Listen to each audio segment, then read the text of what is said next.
Dr. 9 TV. Teruskan menyokong Dr. 9 TV.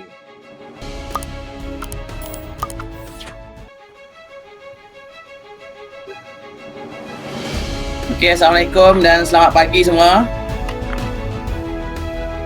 So, terima kasih kerana join lah program pada pagi ini, anjuran SP Intellect Resources. So pagi ni kita berbincang sedikit lah berkenaan dengan beberapa topik yang mungkin boleh jadi panduan lah pada kebanyakan penyelidik, terutamanya penyelidik pasca siswazah. Okey, di mana memang kita nak belajar lah, kita kata nak belajar daripada kita dah biasa sebelum ni dengan industri. Tapi bila kita nak buat master PhD, dia ada satu dipanggil satu genre baru lah dalam penulisan akademik dan juga proposal. Okey. So pada pagi ni saya hanya nak berkongsi sedikit lah berkenaan dengan Research Ideation Canvas. So di mana kita menggunakan Research Ideation Canvas ni untuk kita nampak slide tak? Nampak tu tajuk. Tajuk nampak? Okey, saya besarkan lah, senang sikit. Okey, untuk kita gunakan dalam proses penghasilan proposal dan juga untuk kita buat skop lah. Skop kepada research kita. Okay, dalam mana-mana research pun kita kena ada skop yang sesuai lah. Sama ada research berkaitan dengan projek yang kita nak buat ataupun research dalam pengajian pasca siswazah.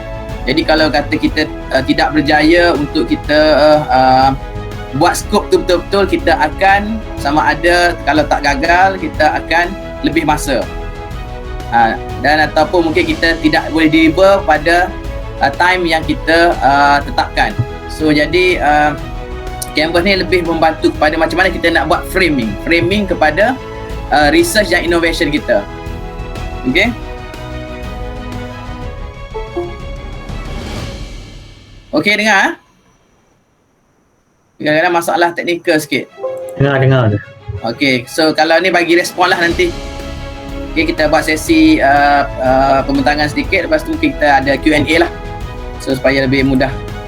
Okay, untuk penggunaan Research Ideation Canvas ni sebenarnya Research Ideation Canvas ni kita bangunkan dengan menganalisis beberapa ataupun sejumlah research master and PhD lah. Jadi kita kenal pasti dia punya pattern. Maksudnya dalam penulisan artikel ataupun penulisan thesis pun kita dah dapat satu pattern kandungan apa yang perlu ada. Jadi kita bermula dengan proposal dan juga thesis. Sebab tu banyak yang saya apply dengan student saya juga, dan juga mungkin student yang baru nak buat proposal menggunakan Research Ideation Canvas. Okay, sebut sedikit lah.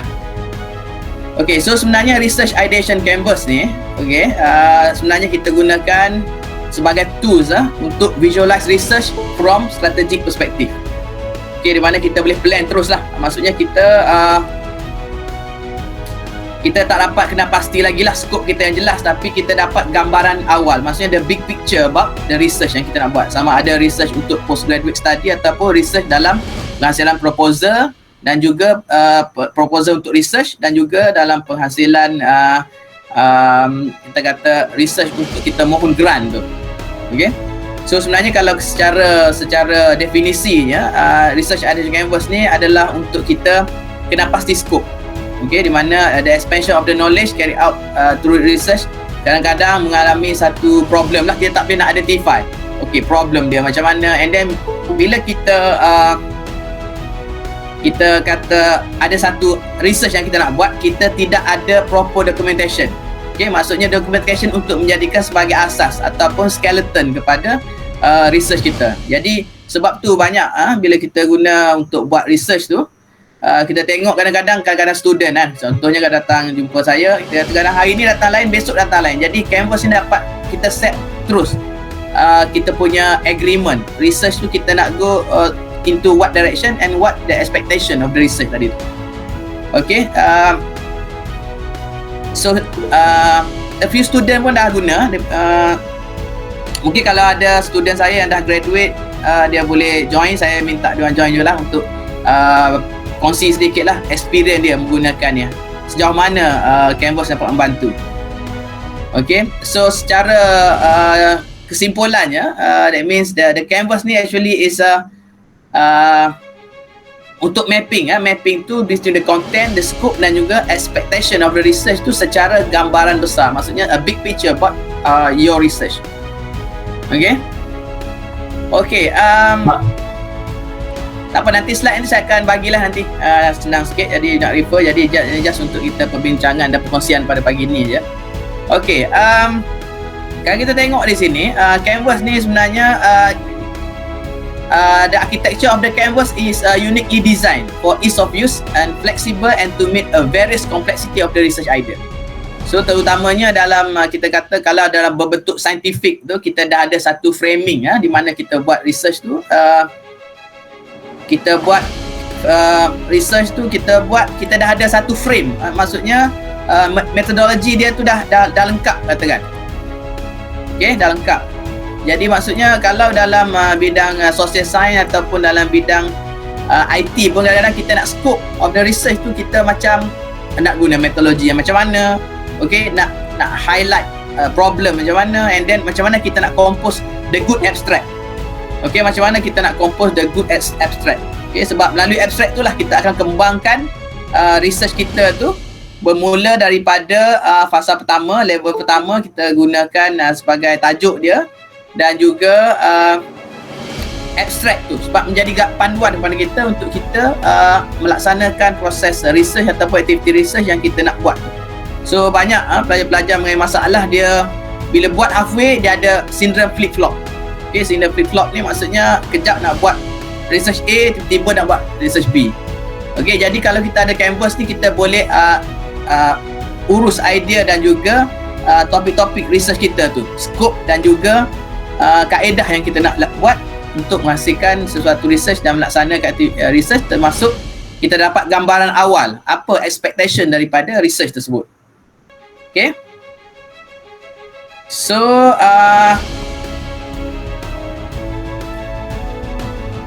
okey, sebut sedikit berkenaan canvas lah, sebelum kita pergi detail berkenaan canvas tu. Sebenarnya research ada canvas ni, saya bersama Associate Professor TS Dr. Khairul Azhar lah yang membangunkan canvas ni.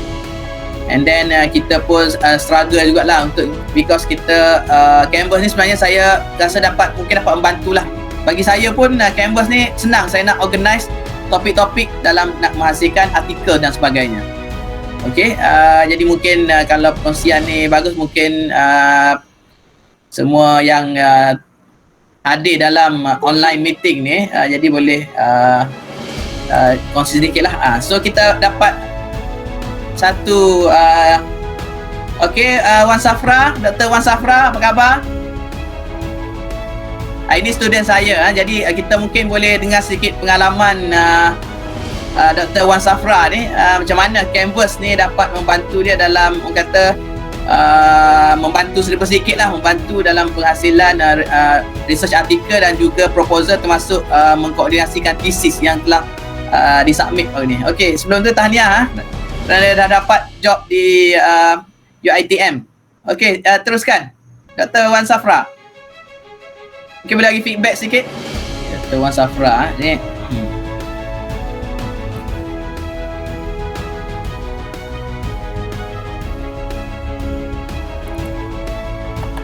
Okey, boleh ya?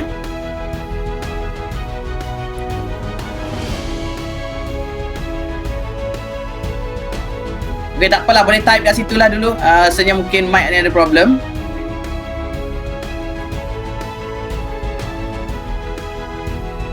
Cuba unmute kan nanti. Mungkin boleh type kat situ. Okey, boleh. Tak apa, saya teruskan dulu lah. Okey, sebenarnya secara lebih detail lah untuk what is research ideation canvas ni. Okay, research ideation canvas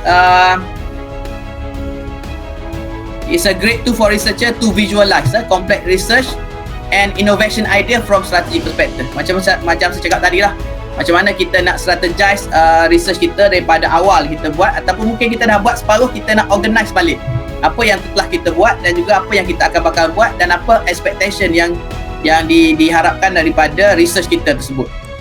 Okay, so dia boleh buat sama ada di permulaan research nak buat proposal, dan juga kita boleh organize balik macam mana kita organize finding kita dalam menulis thesis tu nanti. Okay.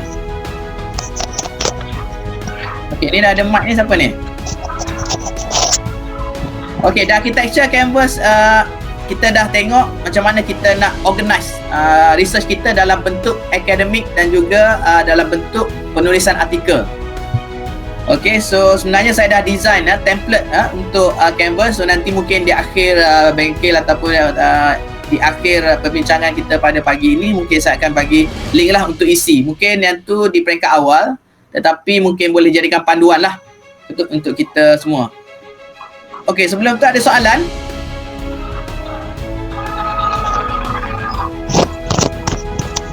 Sebelum tu ada soalan? Okay, sebelum tu okay. Okay, tak ada masalah. Okay, masa pun 1 jam je. Okay, sebenarnya research ideation canvas ni kita dah buat hands on workshop and presentation di sekitar Asian country lah. Okay, kita dah buat canvas ni, kita dah buat bermula daripada 16 lagi lah agresif kita dah buat, and then 17 kita dah mula improve, and then mungkin seterusnya kita akan memudahkan lagi lah macam mana mungkin pelajar ataupun penyelidik nak menggunakan canvas ni untuk membantu dia dalam penghasilan research artikel, research proposal dan juga thesis. So kita dah buat di Malaysia, kita dah buat beberapa universiti termasuk di Politeknik, okay, di Prasarja University, di UNISYAM, di International University Melayu Wales, dan juga di Indonesia kita dah buat, dan juga di Filipina, di San Beda University, dan juga di Singapura lah. So kita buat sama ada attach dengan universiti ataupun agensi, dan juga mungkin terlibat dalam conference. Di Thailand pun kita dah buat di DPU. Okay. Okay, so mungkin orang tertanya-tanya lah apa the importance of the research ideation canvas ni dan kenapa dia diperlukan. Okay, so maksudnya di sini kalau kita tengok the process of generating idea ni sometimes kita hilang. Katakan idea, setakat ada idea, lepas tu kita tak dokumentkan dalam bentuk researchable. Maksudnya idea tu mungkin kita boleh buat sebagai asas kepada research kita. Jadi canvas ni mungkin dapat membantulah sikit banyak. And then kebanyakan however strategic research plan and brainstorming idea research and preparation of concept paper sometimes is not easy because there are lot of reference yang kena guna. Maksudnya apa core reference dia? Kalau kata dalam bentuk literature, okay, literature tu kita kena organize betul-betul. Kalau kita tak ada topik yang kita nak organize, mungkin literature tu kita akan pergi secara awkward. Maksudnya kita pergi cari tu merata, jadi tak ada center of focus point. Maksudnya kita akan keluar daripada tajuk asal kita ataupun proposal research kita yang asal. Jadi kita tak ada satu frame yang boleh control kita punya research and innovation punya scope tadi tu. Okay, so sebenarnya research ada canvas ni kita more effective for managing tools that dia punya idea, especially dia digunakan oleh new researcher ataupun designer dan juga creator ataupun mungkin yang baru belajar dalam macam mana kita nak organize dalam bentuk akademik dan juga dalam bentuk writing, terutamanya bila kita bercakap berkenaan dengan kita bercakap dengan macam mana kita menghasilkan research artikel yang boleh kita publish dalam high impact journal, sama ada dalam bukan setakat Scopus ya, Scopus mungkin kalau yang tahu mungkin saya akan bincang lain lebih lanjut lah. Publish dalam bentuk Scopus, Q1 journal, Q2 dan sebagainya. Jadi kita boleh buat dengan lebih pantas lah. Kalau tak, kita tak organize kita punya idea. So bila kita guna research ideation canvas ni, kita boleh organize kita punya the complete research picture, maksudnya the big picture of the research dan juga artikel yang kita nak buat. Jadi kita boleh rujuk balik bila kita nak go in deep into discussion ataupun penghasilan artikel tu. So thesis pun sama, kita boleh gunakan sebagai garis panduan untuk kita kena pasti apa yang penting. Sebab seperti yang saya cakap tadi, canvas ini dibangunkan melalui penelitian kepada master research dan juga PhD thesis. Mungkin tak semua, tapi dalam 3 aspek research yang berkaitan lah, dalam business, dalam sains teknologi dan juga dalam humanity. Jadi mungkin kalau kita dah ada method yang dah standard, macam dalam pengajian engineering dan juga sains, dia dah ada satu approach, tapi kita boleh still gunakan Canvas ni untuk kita organize the scope of our research. Okay, so saya kena cepat nanti. Okay, ini serba sedikit berkenaan macam mana Canvas tu dibangunkan. Kita bangunkan Canvas ni melalui grounded theory dulu, and then daripada grounded theory ni kita buat observation. So di mana observation tu assessment kepada content analysis, research document structure. Jadi kita tengok pattern.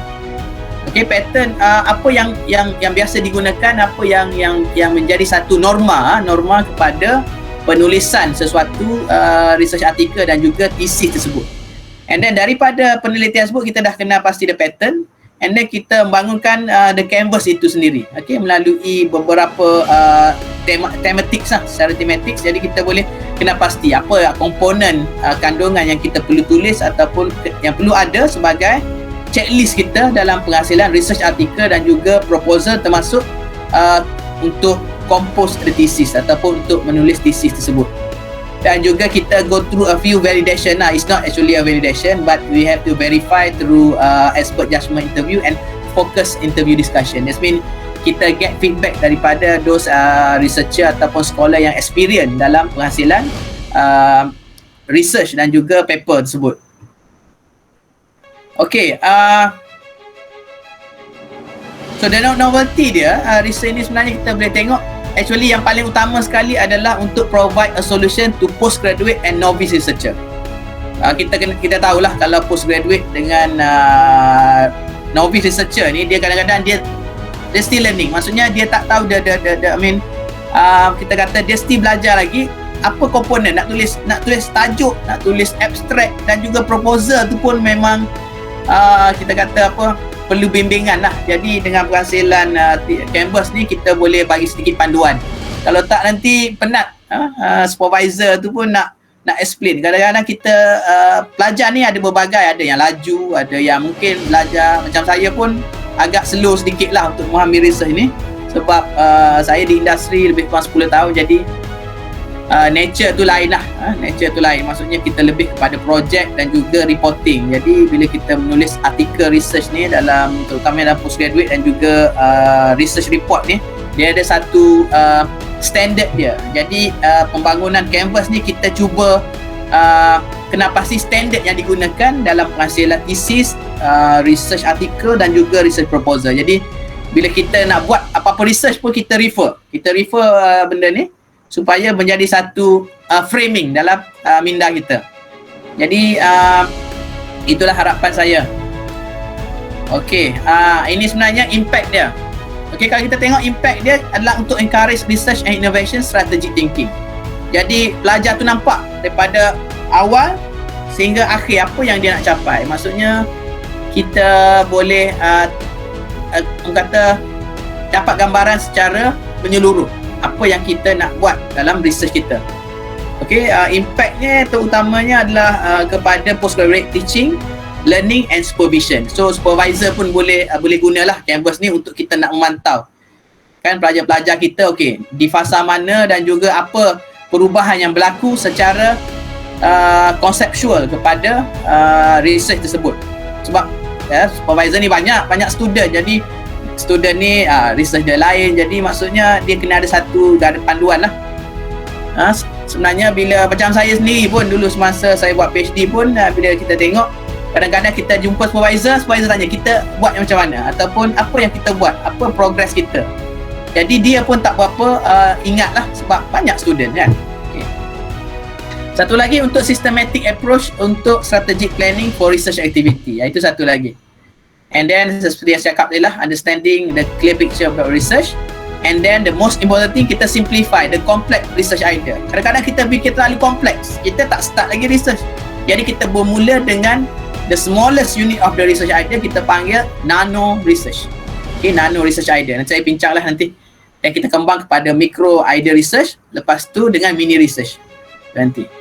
Okay, help student to focus. Kadang-kadang kita dah pergi jauh dalam literature tu, kita nak fokus, apa sebenarnya kita nak cari dalam research kita.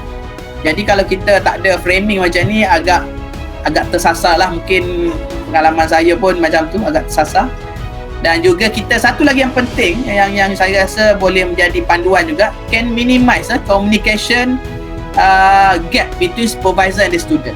Okay, kadang-kadang pengalaman saya sendiri pun macam tu. Kadang-kadang kita bercakap dengan supervisor tu tidak sama, kita kata tidak sama wavelength dia.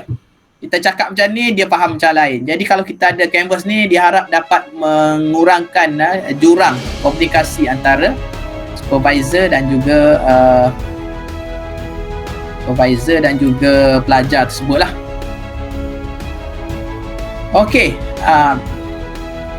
so kita pun ada feedback daripada beberapa profesor dan juga scholars lah. Okay, research Canvas ni is strategic planning and practical, easy to use. And then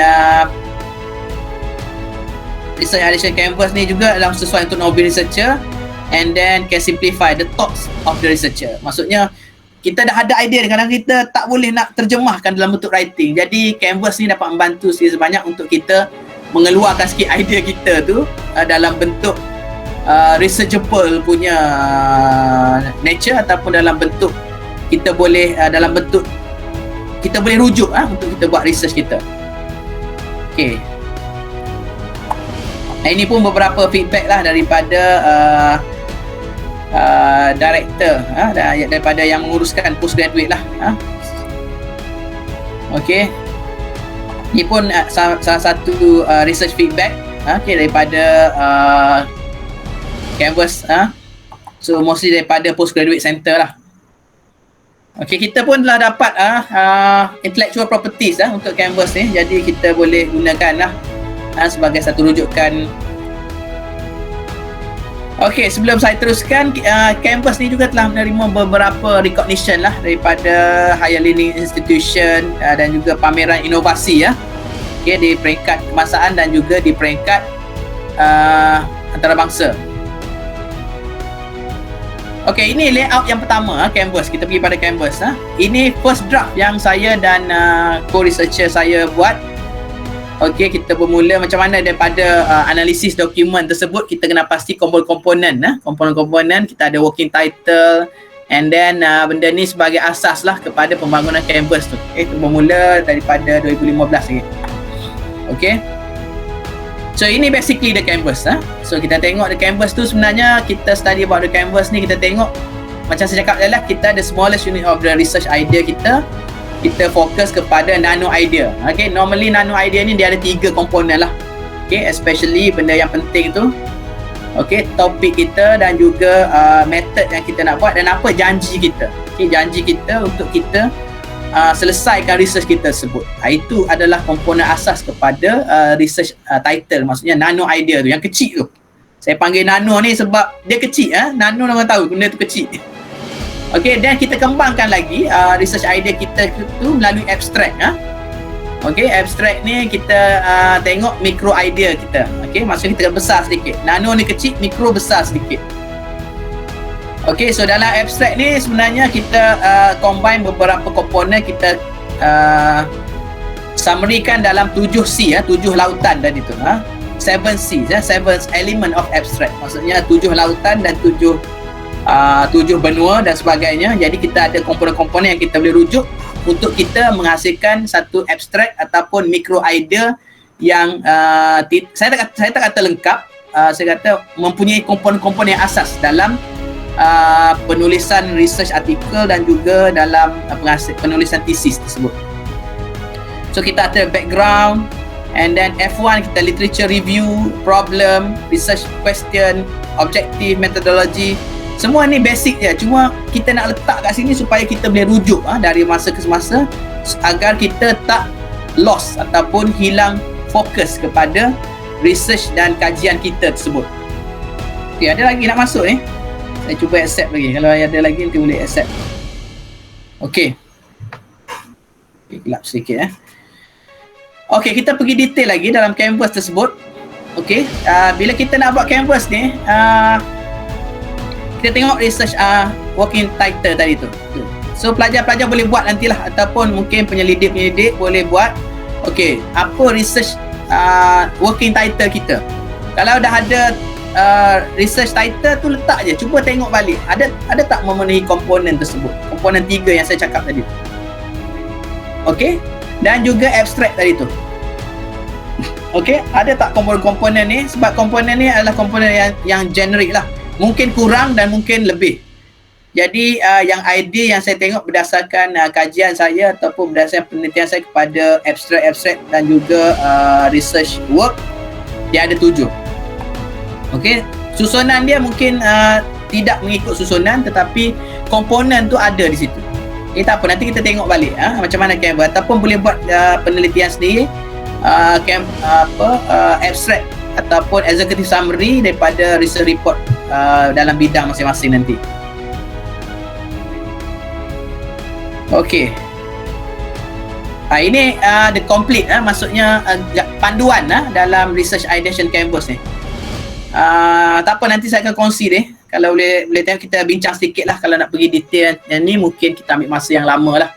Ini just untuk preview. Kalau kata untuk kita buat personal coaching nanti, ataupun mungkin kita nak buat bengkel yang lebih lama, mungkin physical bengkel, kita akan boleh hands on seperti yang saya dah buat sebelum ni di beberapa institusi. Okey. So kita tengok kat sini lah, the canvas ni. Kita besarkan, boleh tak ni? Okay, kalau kita tengok kat sini, okay, ada baru masuk ni. Set. Okay. Jelas tak nampak?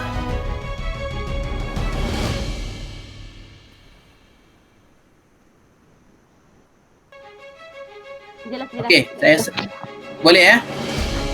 Boleh. Okey, tak apalah, nanti benda ni saya akan bagi, jangan risau. Okey, sekarang ni kebanyakan peserta dah maksudnya yang tengah buat master atau PhD, ataupun yang tengah mungkin supervise student. Ada tak? Ada, okey, bagus. So mungkin kita boleh tengok beberapa komponen. Saya pun mungkin nak ada version-version yang lebih spesifik lah berdasarkan bidang. Jadi yang ni version yang agak generic, yang mungkin boleh diaplikasi. Mungkin term-term tu mungkin berbeza digunakan dalam bidang berlainan. Jadi yang asasnya kalau kita tengok kat sini, nano idea ni adalah title lah. Okay, title. Sebab title tu adalah untuk kita reflect apa research yang kita nak buat dan juga apa scope yang kita nak lakukan dalam penulisan research dan artikel tersebut.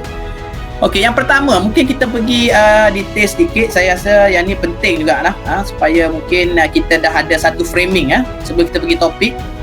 Kita tengok satu persatu mungkin ada masa lagi, tak apa, jangan risau. Kita pergi kepada level yang pertama tadi tu saya dah cerita. Okay, level pertama kita ada 3 komponen. Biasanya ada 3 komponen lah. Okey, di mana kita ada scope. Maksudnya dalam research title tu, scope tu kena jelas. Scope apa, dalam bidang apa yang kita nak buat. Okey, yang kedua adalah method tu. Maksudnya method tu sama ada method yang kita gunakan dalam menghasilkan research ataupun method yang ingin kita apply dalam research kita. Okey, mungkin kalau ada case study. So bergantunglah. Kalau eksperimen mungkin dia bukan direct kita kata meaning tu. Maksudnya by looking into the title atau into nano idea, the examiner ataupun the panel yang nak menilai itu dia akan dapat kena pasti this is the work yang dia nak buat. And then last sekali adalah objektif, ataupun kalau saya panggil dalam bahasa saya adalah janji kita lah. Janji apa hasil yang kita buat tu, apa janji kita tu. Kalau analisis, result of the analysis tu. Kalau garis panduan, apa garis panduan.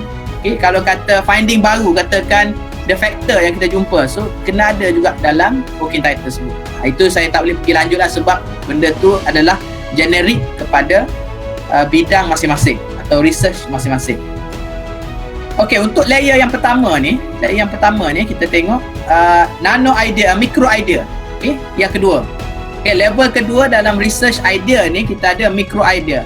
So kebanyakan saya letak micro idea ni sebenarnya adalah abstract lah. Okey, seperti saya cakap tadi, 7 element of abstract, 7 C's. Macam tu. Okey. So mungkin pelajar ataupun novice researcher akan tertanya-tanya apa kandungan dalam micro idea dan abstract ni. Okay, wow. Okay. So secara generiknya memang kita tahu kita ada research background. So pelajar pula yang novice dia akan tanya pula, research background ni apa nak tulis? Kan? Apa kandungan dia? So saya rumuskan kat sini, bila dalam research background ni yang penting adalah 3 perkara.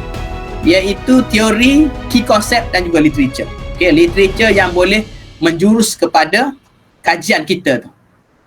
Okay, so secara spesifiknya tu kita tahulah teori apa. Mungkin kita boleh start dengan katakan saya dah bina ICT, kita kata mungkin boleh come up with big data. So big data is what? Jadi kita dah ada kita dah establish satu scope yang di mana pelajar ataupun di mana orang yang baca tu dia akan tahu scope dia adalah ni. And then kedua adalah key concept. Apa konsep yang terlibat dalam research kita? Secara saintifik ke, secara non-saintifik ke, dan juga secara konsep. Itu bergantung pada bidang masing-masing. Dan juga literature yang menjadi asas kepada research kita. Itu yang perlu ada dalam research background tersebut. Okey, komponen yang kedua adalah problem atau knowledge gap.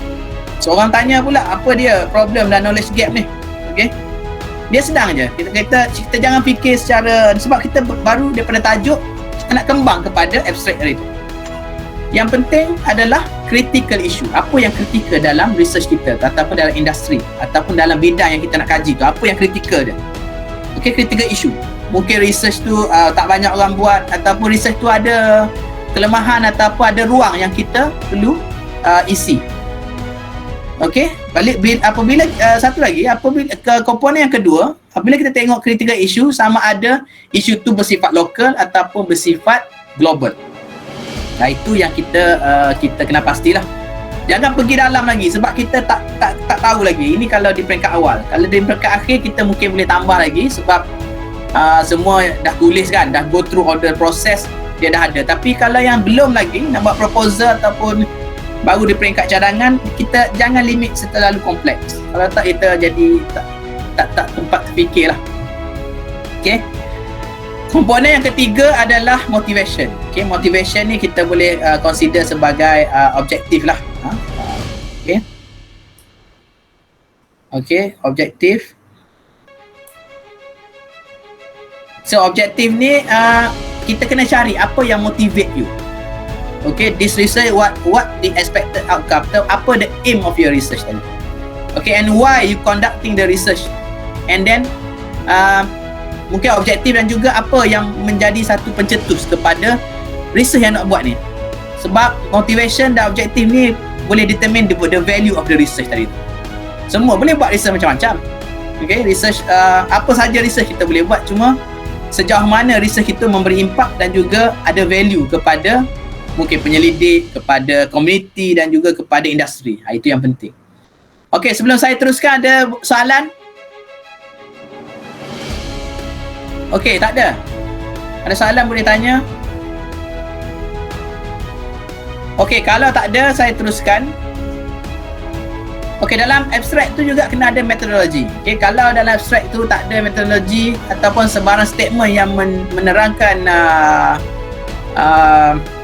metodologi tu, dia macam cacat sikit lah. Jadi macam tak kita kata apa, sebab most of the research article atau thesis, master ataupun ni metodologi tu sebenarnya dia panggil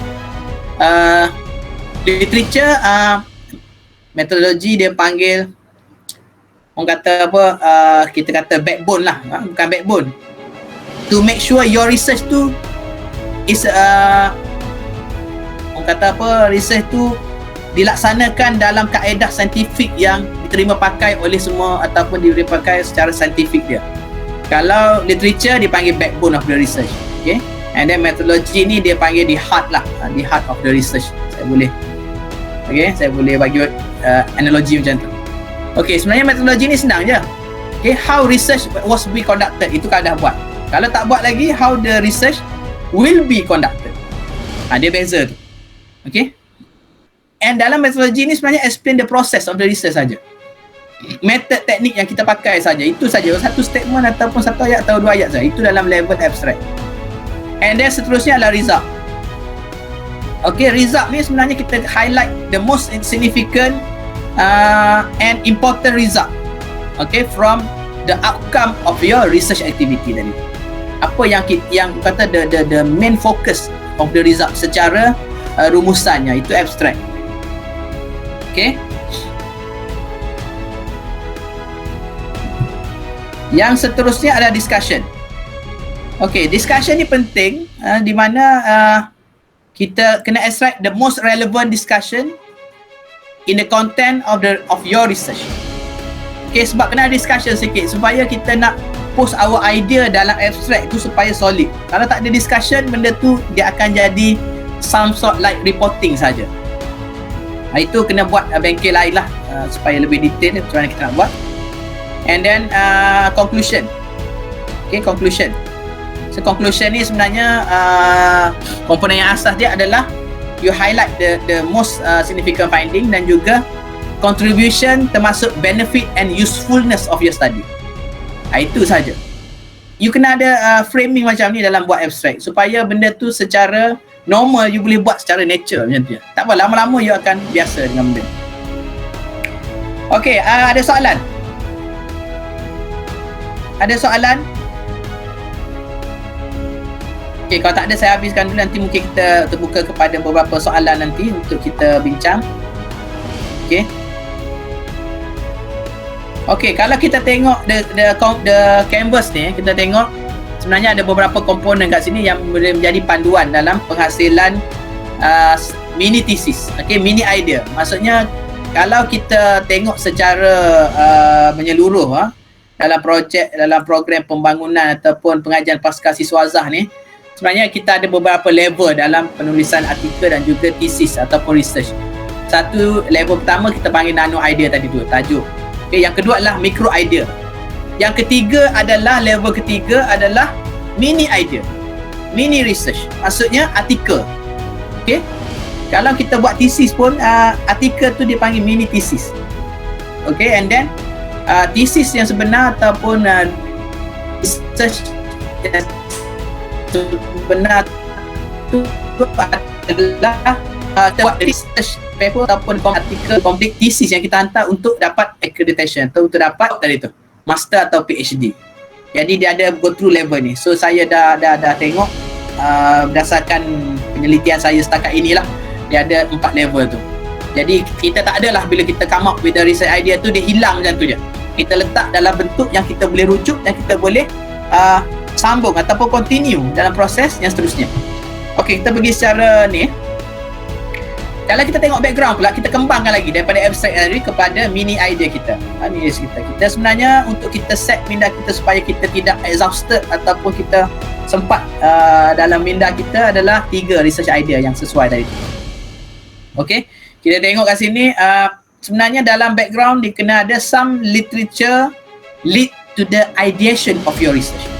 Mesti ada satu literature yang you trigger macam mana you nak buat research ni, kenapa you nak buat ni, mesti ada. Okay, and then the most important thing dalam background ni adalah define your research from your own research context. Okay, sebab you yang nak buat research tu, idea tu datang daripada you all. Okay, then baru you go to the literature review. So banyaklah literature review ni, saya ingat you mungkin boleh bincang dengan supervisor ataupun boleh buat sendirilah. Bila you ada scope ni baru you boleh buat literature. Kalau tak, you akan pergi secara kita kata secara liar ataupun awkward, secara tidak tentu arah. Kejap cari literature ni, kejap cari literature ni. Jadi kita setkan mungkin 3 topik yang berkaitan dengan research kita. Itu yang biasa saya guide lah student-student saya. Okay, then kita pergi kepada problem tadi tu. Sebenarnya problem ni, macam mana kita dapatkan problem tu, kita derive from literature review tadi tu, daripada F1 tadi ni. And then daripada research background juga. Okay, sebab macam mana kita nak form research background tu sebenarnya kita datang daripada literature review juga. And then derive from critical issue. Kita tak tengok semua, maksudnya kita boleh tengok semua literature tapi kita fokus kepada literature yang ada critical issue. Jadi di situlah ada kita boleh trigger gap dan juga apa yang kita nak buat dalam research kita. Okay, and then motivation. Okay, motivation. Sometimes contohnya kalau research yang berkaitan dengan pembangunan teknologi, semua melibatkan yang artificial. Jadi kita kena ada satu motivation, kita nak buat apa yang kita nak buat. Mungkin some solution kepada teknologi tersebut. Mungkin apply, sejauh mana kita apply research tu dari sudut teknologi. Itu satu. Kalau non-teknologi pula, apa yang kita nak harapkan ataupun apa yang kita expect ataupun yang kita kata apa, menjadi motivasi untuk kita teruskan melaksanakan research tersebut. Jangan kita buat macam project based lah. Biasanya kalau project habis project, kita settle dah project. Okay, dan daripada problem juga kita boleh formulate research gap tersebut untuk kita buat kajian. So bekerja untuk kita capai knowledge gap tersebut saja. Okay, dalam problem tu sama ada local, global, mikro atau makro. Okay, dan seterusnya baru kita boleh pergi kepada research question. Some research question, research objektif ni masing-masing lah. Jadi mungkin kita menggunakan term yang berbeza, tetapi the concept dia adalah objektif. Okay, macam mana kita nak dapatkan objektif, kita kena ada research question. Okay, and then kena relate objektif ni dengan title tadi tu. Jangan kita objektif tu tidak menyokong kepada research kita. And then normally use a problem as a basis to design the objective. Okay, and then methodology, design to meet the objective kat sini. Maksudnya whatever methodology yang kita gunakan di sini kena selari dengan objektif. Logic and achievable. Okay, sometimes pelajar kita ataupun mungkin kita sendirilah, saya pun terlalu ambitious nak buat research, tapi method tu tidak sesuai dan mungkin tidak boleh dicapai. Jadi jangan korbankan risiko tersebut, terutamanya kepada pelajar pasca siswazah ni, sebab bila kita pasca siswazah ni, kita sebenarnya dia panggil dalam mood learning lagi lah. Jangan terlalu ambitious nak solve the world problem, jadi mungkin benda tu tak akan dicapai dan masalah juga kepada student dan juga supervisor. Okay, relate balik dengan literature. Kalau boleh dalam metodologi tu ada literature juga. Mungkin research lain yang pernah menggunakan metodologi yang sama. Jadi kita boleh plot semua kandungan ni dalam canvas ni. Okey, kepada yang dah buat analisis semua, jadi dia dah masuk fasa F3 ni, ya. F3, Formula 3. Formula 1, Formula 2, Formula 3. Jadi dia melibatkan analisis data dan literature. Okey.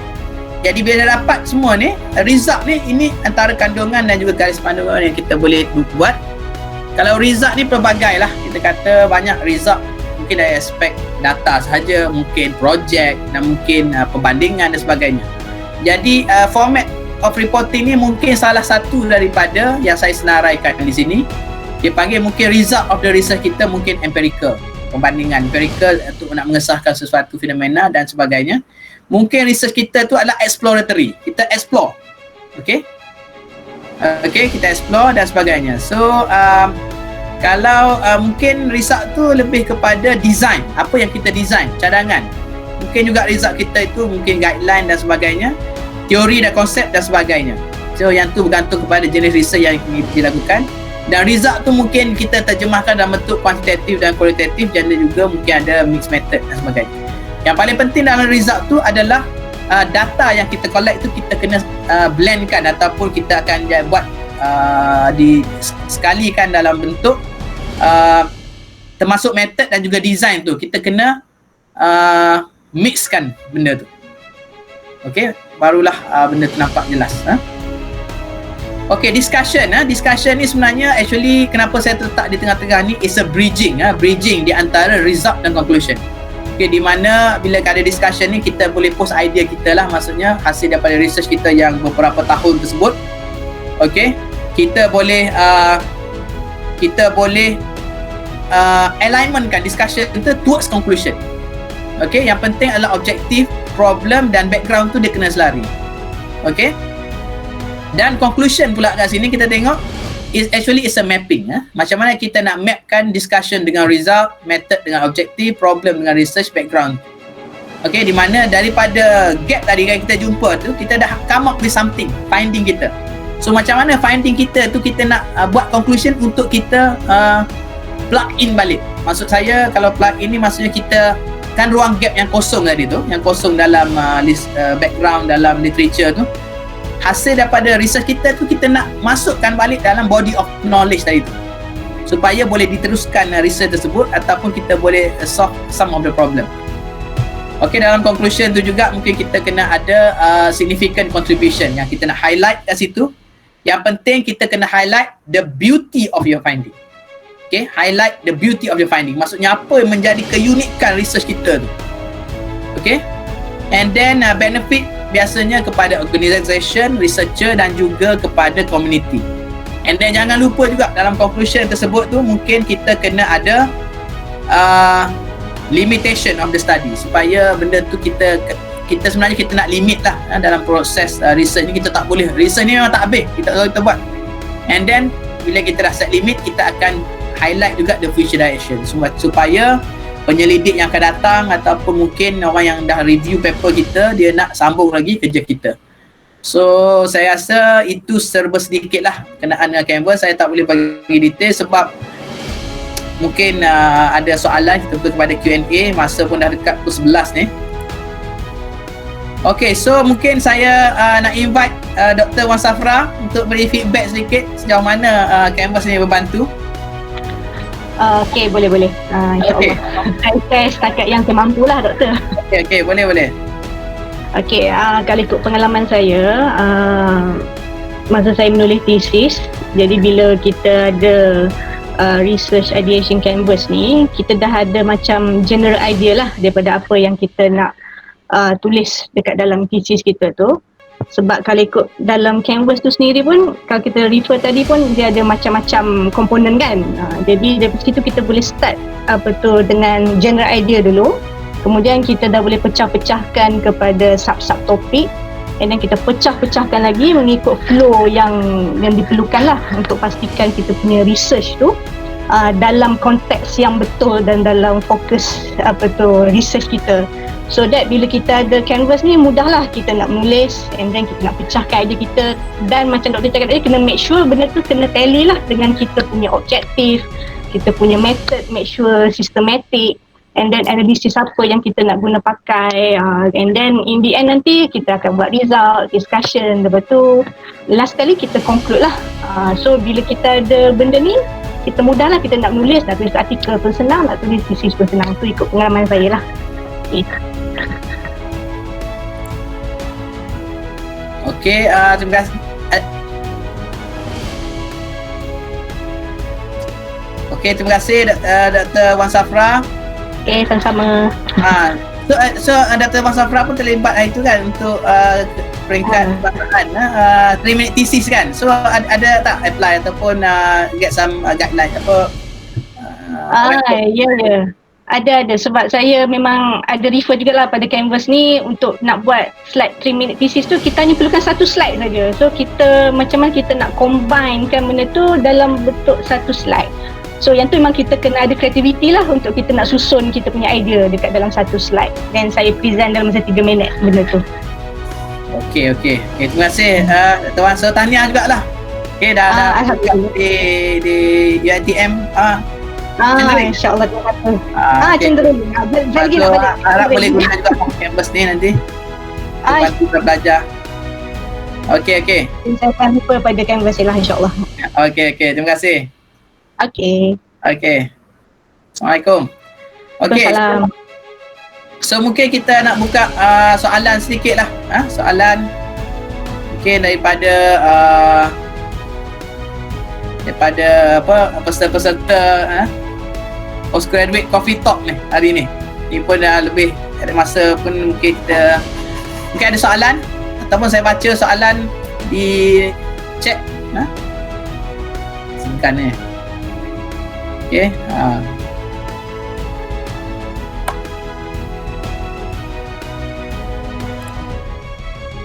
Kita tengok di chat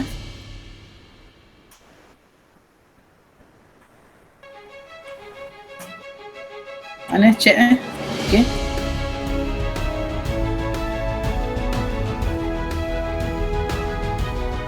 Okey, canvas tu tak apa, nanti saya akan share lah. So sebenarnya kita boleh bagi inilah untuk bengkel ni, tapi tak apa untuk peserta ni saya akan bagilah.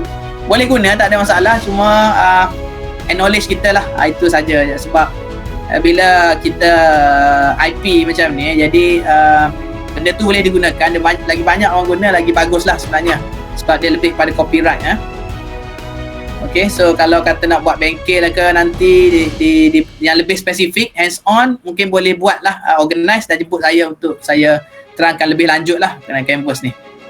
Okay, percuma je, tak ada masalah. Okay, jangan make business dengan tu je. Nak guna, okay, tak ada masalah. Okay, so terima kasih Nur Hamizah. Nur Hamizah. Okay. Okay, kita ada soalan. Siapa ni? Ahmad Bazli.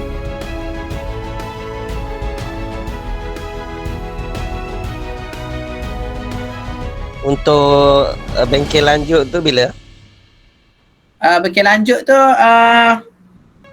mungkin kita akan organize kemudian. Saya akan bincang dengan Hanizan SP Intellect. Jadi nanti kita akan buat lah. So kalau boleh hands on, dia lagi ni lah, nanti mungkin saya akan bincang untuk hands on. Tapi kalau untuk personal coaching tu mungkin nanti kita akan boleh go through ni lah pun boleh, tak ada masalah. Okay, terima kasih Doktor. Okay, so cumanya saya nak teruskan sedikit. Mungkin bila dengar dia tak ada, mungkin saya nak you buat exercise. Jadi kita boleh tengok sama-sama dan juga mungkin kita boleh dapat some idea lah. Okay, untuk you nak buat benda ni. Okay. Okay, nanti saya akan share slide lagi sekali. Dalam slide pada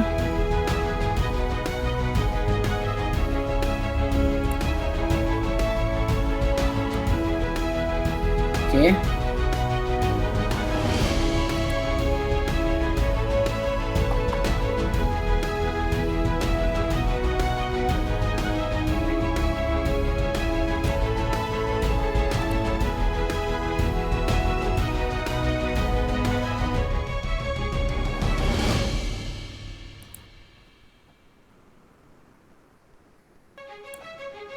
Okay, kita sambung sedikit sebelum kita akhiri coffee talk kita ni. Dah lebih dah masa tengah hari ya.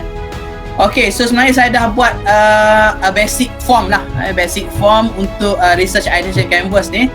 So boleh klik di sini ya. Okay, di link ni.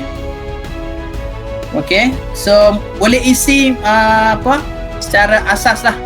Okay, kita tengok sebenarnya untuk kita tengok 7 komponen abstract ni. Jadi benda ni boleh guna lah. Maksudnya you boleh guna berapa kali pun tak apa. Nanti you boleh refer balik apa idea yang you telah buat, okay, daripada tajuk dan juga abstract tersebut. Okay, so kita ada elemen pertama, research background, problem, motivation dan sebagainya. Dia dalam bentuk soalan lah, dalam bentuk soalan Google Form. Jadi boleh hantar terus pun boleh. So dia sistem akan generate 20 yang pertama untuk hari ini. Sebab saya pakai Google Share macam tu, jadi saya akan pakai yang free je. Jadi dia akan generate 20 PDF file untuk satu hari saja. Jadi boleh try. So dia akan keluar something, dia akan keluar macam satu summary lah, summary dan juga canvas yang you nak guna tu ada dalam tu. Okay, ada canvas yang tu ada kat dalam tu. Jadi boleh isi. Okay, dan nanti boleh communicate lah dengan saya nanti, dan juga boleh hubungi saya. Okay, sekiranya kita nak bincang lah benda tu, and then you boleh guna dan sebagainya. Okay, dapat tak link tu? Saya paste kat situ lah.